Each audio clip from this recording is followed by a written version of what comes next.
آپ پر یہ حقیقتیں آشکار نہیں کی جاتی. اس بدبخت، اس ملعون نے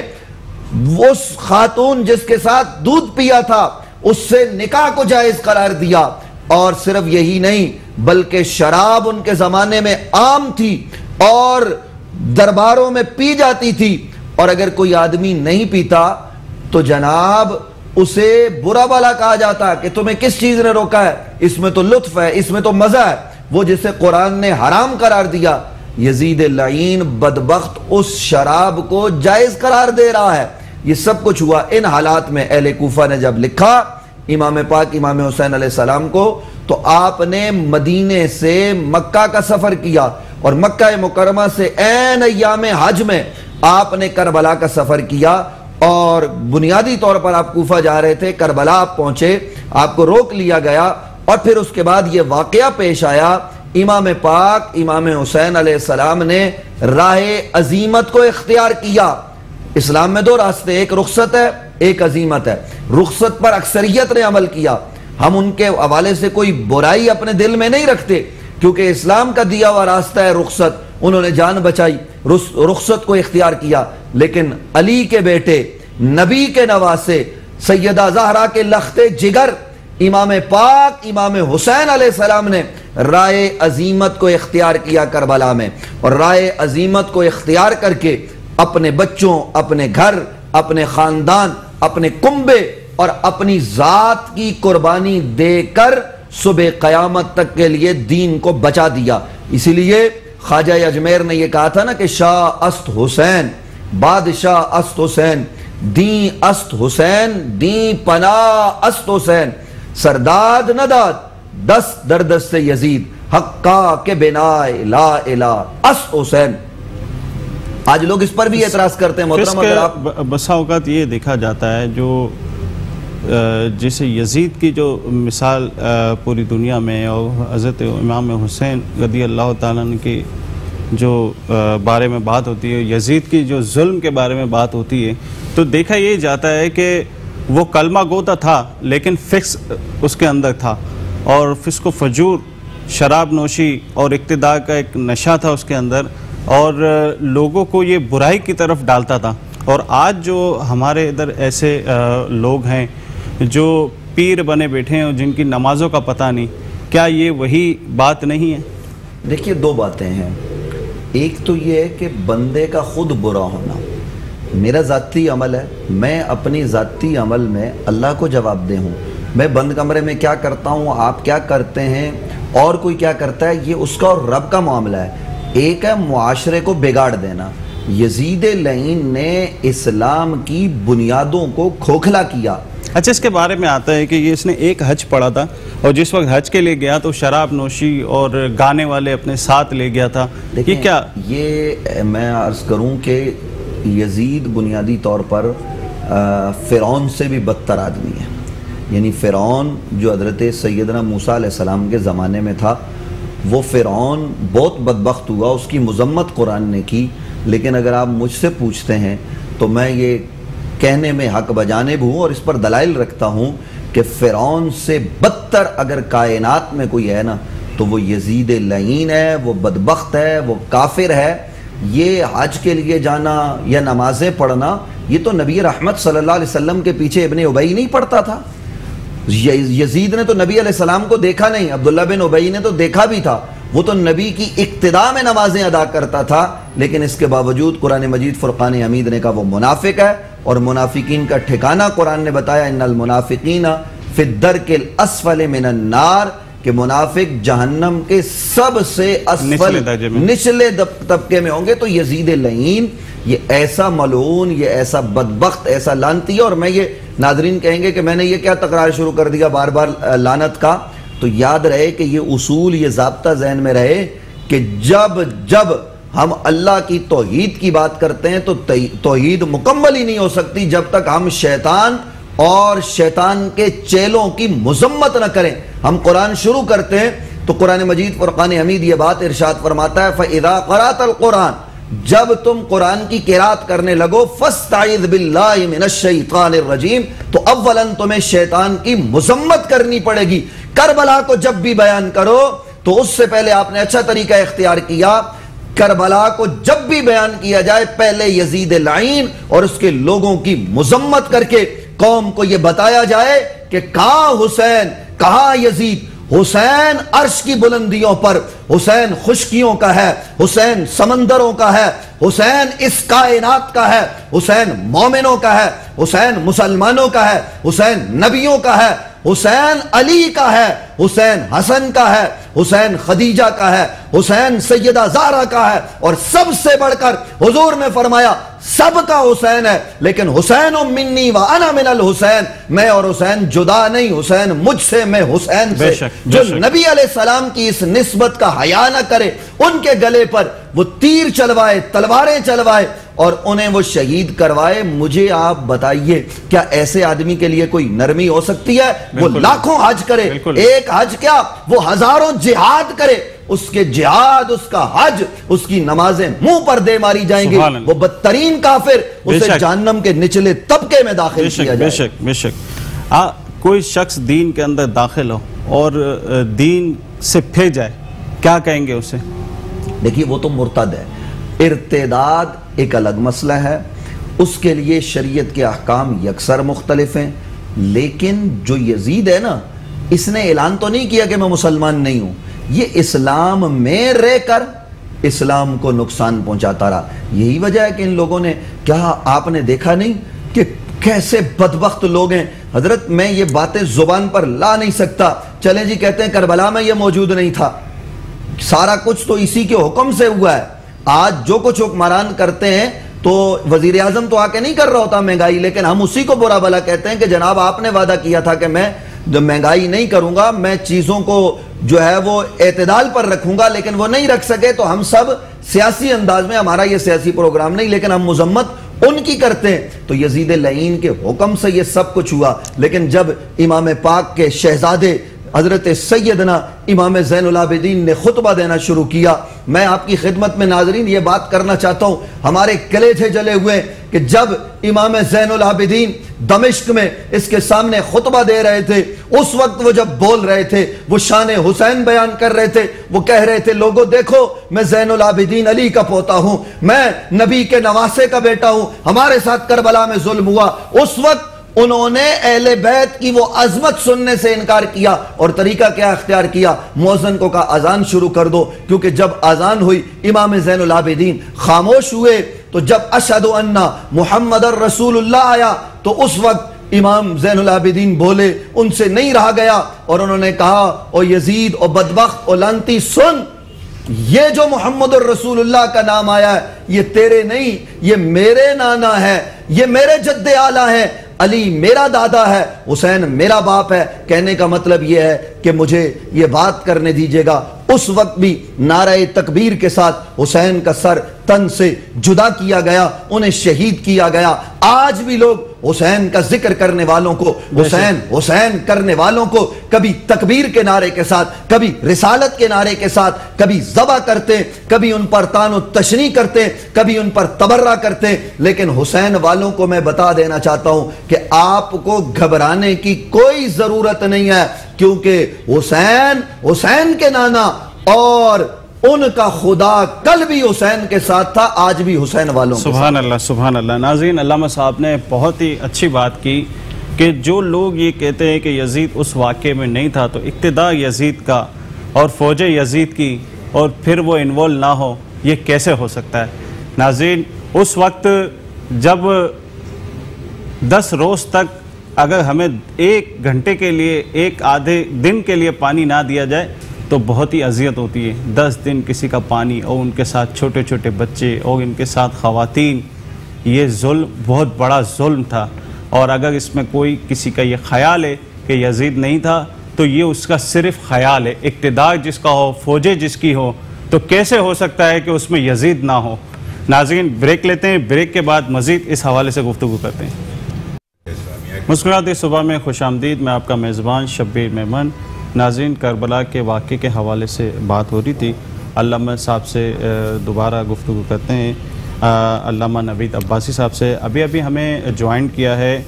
علامہ محمد حسین مسعودی صاحب۔ السلام علیکم۔ علامہ نوید عباسی صاحب سے جو بات ہماری ہو رہی تھی وہ مکمل کرتے ہیں۔ دیکھیے میں نے گزارش کی کہ یزید لعین لعنتی بھی ہے، سب کچھ ہے، اور اس کے ساتھ ساتھ وہ کافر بھی ہے۔ ہمارے ہاں لوگ یہ کہتے ہیں بعض کہ جی کفر کی بات نہ کریں، اس کی مذمت نہ کریں، اس کے جگہ پہ حسین حسین کریں۔ ٹھیک ہے، ہمیں اس بات سے مطلب کوئی چڑ نہیں ہے، لیکن اللہ رب العالمین کا ذکر جب ہوتا ہے تو ہم شیطان کی مذمت کرتے ہیں، اور میں نے اس کو جو کافر کہا تو میرے پاس دلیل کیا ہے۔ میں آپ کی خدمت میں عرض کروں کہ قرآن مجید فرقان حمید نے یہ بات بڑی وضاحت و صراحت کے ساتھ ارشاد فرما رہی ہے، بل طبع اللہ علیہ بکفرہم فلا یؤمنون الا قلیلا وبکفرہم وقولہم علی مریم بہتانا عظیما۔ یہودی بہت کم مسلمان ہوئے، نبی علیہ السلام کے زمانے میں بھی جو تھے انہوں نے اسلام کم قبول کیا ہے، بہت قلیل تعداد میں۔ اس کے مقابلے میں عیسائی کثرت سے مسلمان ہوئے۔ دیگر مذاہب میں تفصیل میں جائے بغیر یہ عرض کرنا چاہتا ہوں کیوں؟ اس لیے کہ یہودیوں نے کیا کیا کہ سیدہ طیبہ حضرت مریم پاک پر الزام لگایا اور ان پر بہتان باندھا، اور وہ بہتان بہت زیادہ عجیب بہتان تھا کہ حضرت مریم، قرآن نے کہا کہ ہم نے مریم سے کہا فاشارت الی، آپ بچے کی طرف اشارہ کر دیں، تو بچہ بولا قال انی عبداللہ آتانی الکتاب وجعلنی نبیا، یعنی معصوم بچے کو جو ابھی 3 دن کا ہے اس کو بولنا پڑا کہ میری ماں پر الزام مت لگاؤ۔ تو یزید لعین کہاں الزام لگانا اور کہاں نبی کے نواسے کو قتل کرنا، کہاں جناب سیدہ زہرا کا دل دکھانا۔ ایک ہے الزام لگانا، الزام کی معافی بھی مل سکتی ہے نا جی، ہم سے غلطی ہو گئی، تو ایک ہے قتل کرنا، اور ایک شہزادی جناب سیدہ زہرا کے گھر کے پھول کو کربلا میں خاک و خون میں اس کو نیلانا، یہ اس کے بعد بھی ہم اس کے لیے کوئی جو ہے وہ نرم رویہ رکھیں اسی طرح یہ ہوگا کہ ہمیں جو شریعت اجازت دیتی ہے جی ہم کافر نہ کہیں۔ کس شریعت کی آپ بات کرتے ہیں؟ میں یہ کہتا ہوں کہ جو لوگ سیدہ زہرا پاک پر کوئی بہتان باندھے، حالانکہ یہ کام یزید نے نہیں کیا، اس نے تو نسل زہرا کو مٹانے کی کوشش کی ہے، یہ تو اللہ جسے رکھے انا اعطیناک الکوثر۔ اب بھی آپ کے کائنات کے شرق و غرب میں چلے جائیں آپ کو آل زہرا نظر آئیں گے، لیکن جو سیدہ زہرا کے حوالے سے ہلکی سی بھی بات کرے نا، اللہ اس سے ایمان چھین لیتا ہے، اور جو زہرا کے بچوں کو خاک و خون میں نہلا دے اس کے بعد بھی ہم اس کے لیے نرم رویہ رکھیں، ایسے لوگوں پر تف ہے۔ میں اعلانیہ کہتا ہوں جو کرنا ہے کر لو، یزید کائنات کا سب سے بڑا کافر ہے۔ جی علامہ صاحب کیا کہیں گے اس بارے میں؟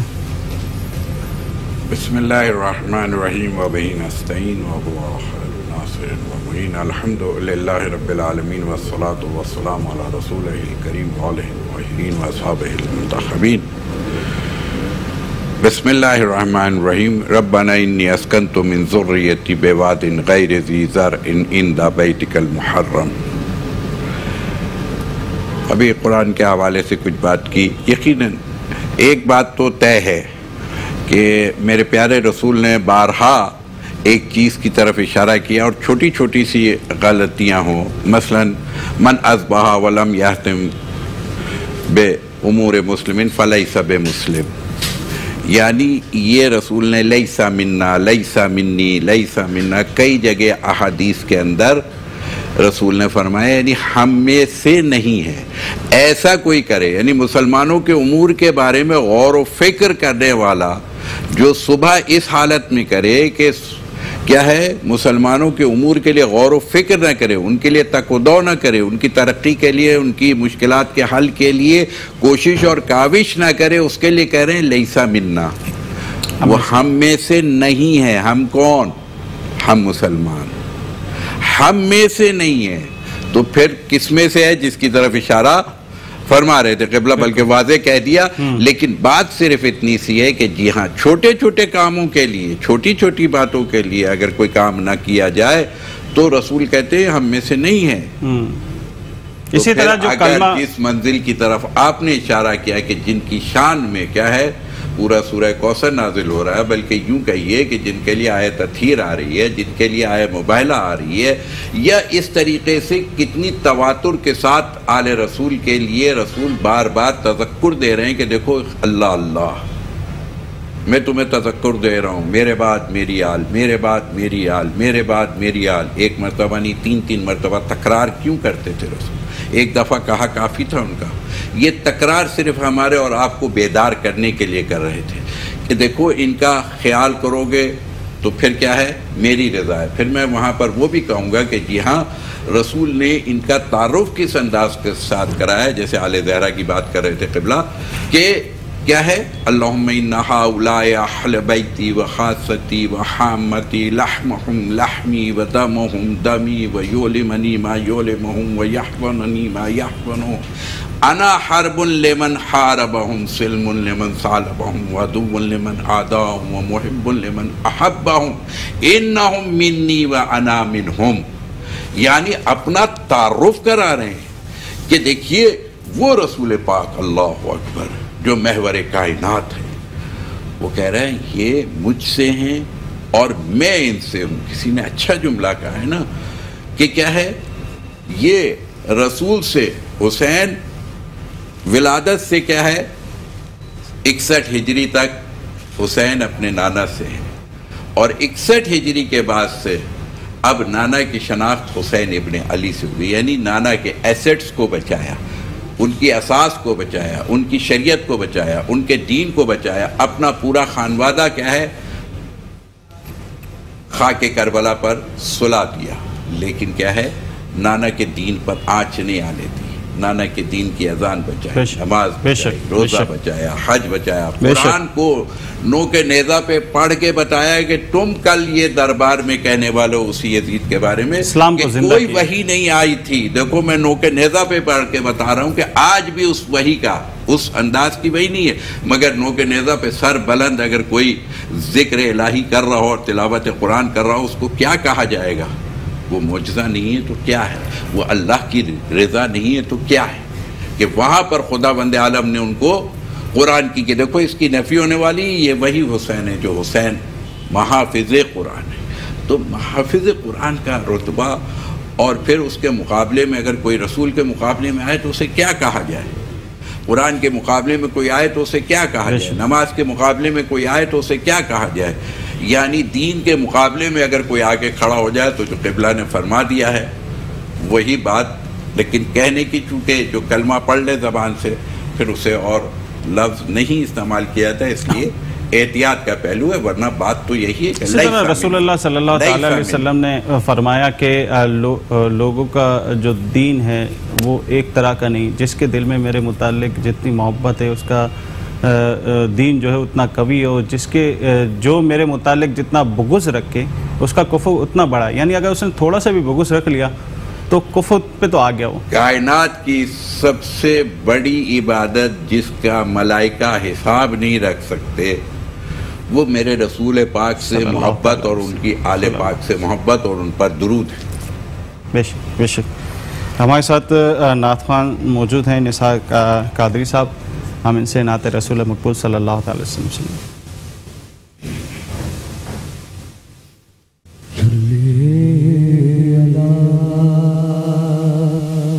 نبینا صلی اللہ محمد کرم آج بالائے بام آ گیا ہے، کرم آج بالائے، کرم آج بالائے بام آ گیا ہے، کہ زبان پر محمد کا نام آ گیا ہے، زبان پر محمد کا نام آ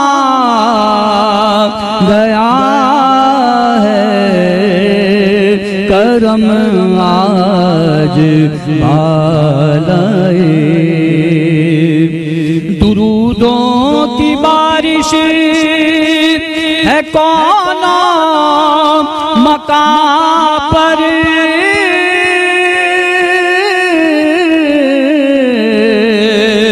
درودوں کی بارش ہے کون مکان پر کہ آج انبیاء کا امام گیا ہے کہ آج انبیاء کا امام گیا ہے زباں پر محمد کا نام گیا ہے اور مجھے مل گئی ہے دو عالم کی شاہی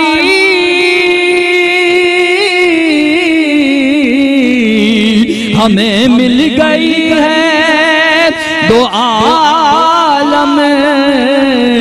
کی شاہی میرا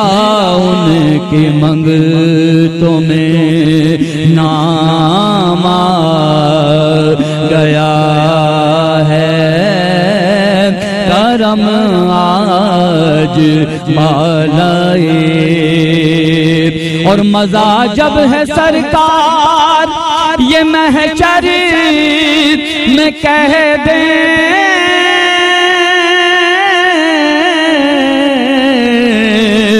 مزہ جب ہے سرکار یہ محشر میں کہہ دیں وہ دیکھو ہمارا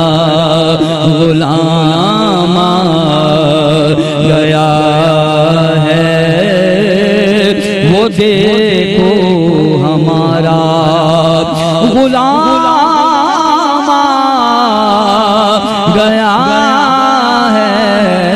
کرم آج بالائے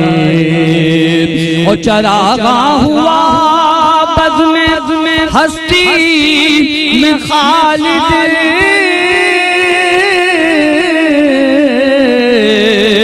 چراغاں ہوا بزم ہستی میں خالد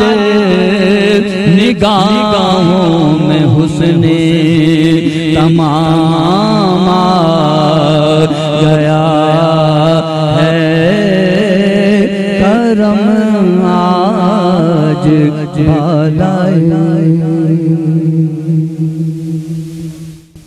علامہ صاحب آپ کی طرف آؤں گا کہ یہ اس کو اقتدار کس طرح ملا تھا کیسے مل گیا جب فاسق و فاجر تھا بسم اللہ الرحمن الرحیم دیکھیے بات تو یہ ہے کہ یقیناً یہ ایک ایسی داستان ہے کہ جو اسلام کے لیے بڑی دردمند داستان ہے اس لیے کہ جب رسول اور آل رسول کے خانوادہ اگر کسی بھی جگہ پر محفوظ نہ رہ سکے تو پھر جہاں میں کس کو حق ہے محفوظ رہنے کا اور یقیناً حضرت علی کا بھی ایک جملہ ہے کہ کفر کے ساتھ تو حکومت رہ سکتی ہے ظلم کے ساتھ نہیں رہ سکتی اور یہ واقعہ جب خلیفہ پنجم یعنی پانچویں مسلمانوں کے جو خلیفہ امام حسن علیہ السلام کی ذات گرامی ہے اور اس وقت امیر شام کے حوالے سے وہ موقع پیش آیا کہ جب کیونکہ دو مسلمان گروہوں میں صلح کرانے کی ذمہ داری رسول اکرم صلی اللہ علیہ وآلہ وسلم اپنے فرزند اکبر یعنی سبط اکبر امام حسن مشتبہ کو دے کے اور سونپ کے گئے تھے کہ جب ایسا کوئی موڑ آئے تو آپ کو کیا کرنا ہوگا تو اس وقت جب دو مسلمان گروہوں میں شدید جنگ کا احتمال تھا اس کو روکنے کے لیے پھر ایک صلح کا مسئلہ ہوا جسے صلح امام حسن بھی کہتے ہیں اور اس میں امیر شام کی طرف سے ایک باقاعدہ سفید صفحہ خالی صفحہ دیا گیا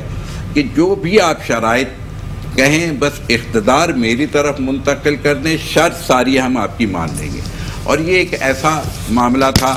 کہ یقیناً اسلام کو آگے بڑھانا یہ آل رسول کی ذمہ داری ہمیشہ سے رہی اور ہر مسلمان کی ذمہ داری ہے،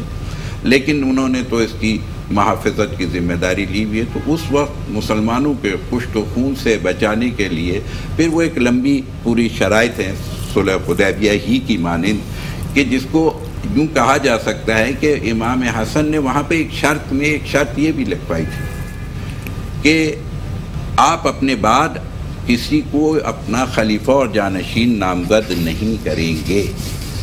یعنی چونکہ مسئلہ یہی تھا کہ اس ٹریک کو روکنا تھا کہ جو خلافت سے ملوکیت کی طرف منتقل کیا جا رہا تھا، جس کی طرف قبلہ نے بھی ابھی کچھ دیر پہلے بڑی وضاحت کے ساتھ اشارہ فرمایا تھا کہ یہودیت اپنی پوری آب و تاب کے ساتھ مسلمانوں میں انتشار اور پشت و خون کی پلاننگ آج تک کر رہا ہے، اس وقت بھی کر رہا تھا. اور سب سے گہری سازش یہودیوں ہی کی طرف سے تھی، اور اس وقت یا پھر رومیوں کی بھی کہی جا سکتی ہے، وہ ایک علیحدہ چیز ہے اپنی جگہ، مگر گہرائی کے اندر جا کے دیکھیں گے تو یہودی اس سازش کو، تو وہاں پر خود امیر شام نے اپنی زندگی میں ہی کیا ہے اسے نامزد کیا اور کوششیں کرتا رہا، مگر مسلمان اور یوں کہیے کہ آل رسول بالخصوص امام حسن اور امام حسین وہ دیوار تھے کہ اس کو اعلان کرنا نہیں دینے پر رکاوٹ بنے ہوئے تھے. بارہا مدینہ بھی آیا، بہت کچھ خواہش کا اظہار بھی کیا، مگر امام حسن نے اور امام حسین نے اس بات کی اجازت اشارے میں بھی نہیں دی کہ نہیں، اب خلافت واپس آئے گی مدینے کی طرف اور واپس آئے گی کیا ہے مسلمانوں کی طرف. مسلمان اس سلسلے کو آگے بڑھائیں گے، یہ کسی ایک فرد کی مرضی سے خلافت نبوت کو آگے نہیں بڑھایا جا سکتا. لہذا اسی کے بعد سے پھر وہ سلسلہ ہے، اور میں کہوں گا کہ سب سے بڑی بات تو یہی ہے کہ یزید کے بیٹے نے خود اپنے باپ کے تخت کو لات مار دی